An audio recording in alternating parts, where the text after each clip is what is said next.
Imagine a man walks into a government lab tomorrow morning. He puts a clear bottle on the desk. He says, "I've invented a new recreational drug.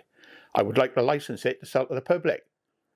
Let me walk you through how that meeting actually goes, because it is the most important meeting that ever happened. So he sits down in front of the regulator, the people whose job it is to decide how safe things are and if they're safe enough to sell. And they open the file on the project. First question: what does it do to the human body? And he has to be honest, because they'll test it anyway. So he tells them, it's a group 1 carcinogen.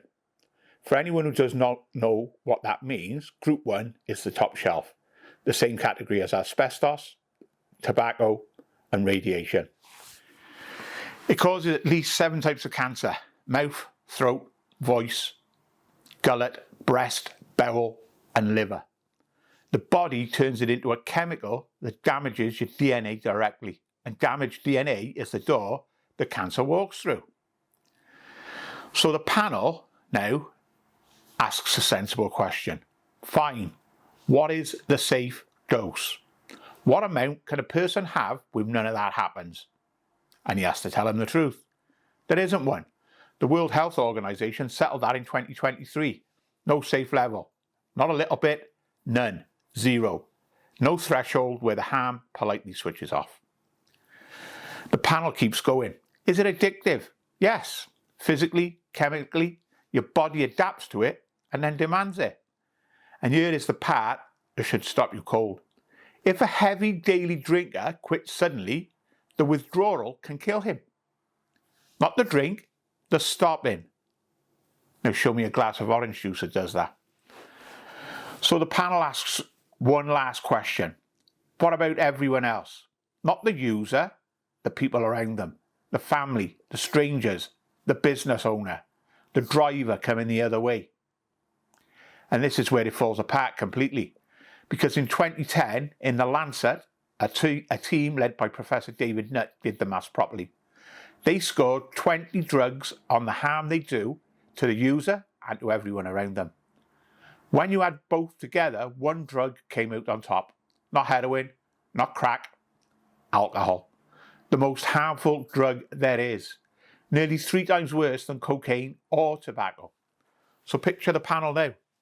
They got a carcinogen with no safe dose. Addictive enough that when you stop, it can kill you. And the single most harmful drug to society on the table. There's no version of that meeting where they say, yep, go on, you can have that, get it sold. That bottle gets stamped rejected, it gets locked in a cabinet, and it never sees a shop shelf, a supermarket, or a single advert. It would be banned before lunchtime.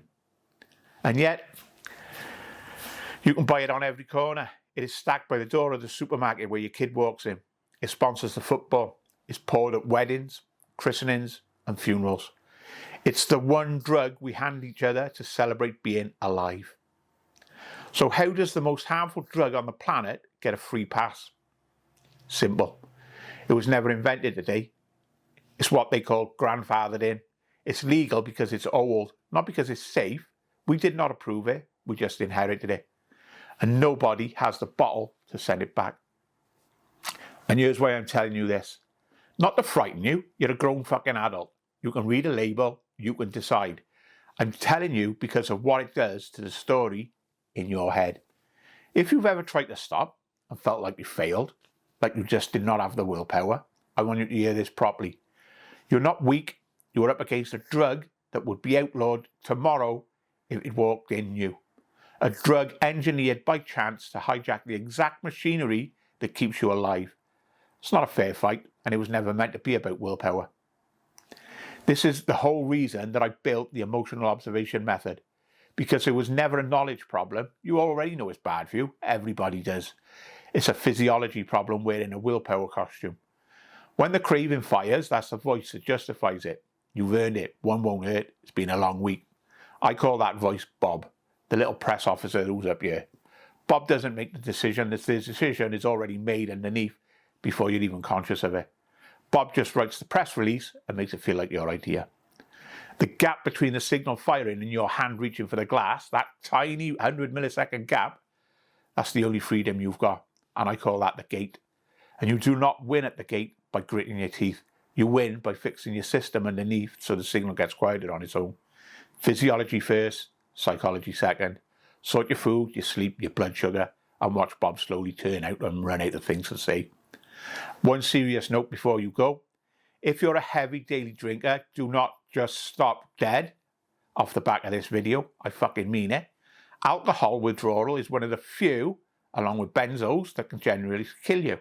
See your GP, talk to them, do it properly. So, that's the end of that. If it's struck a note, drop a comment, like, subscribe, come back for more, pick up the wrench.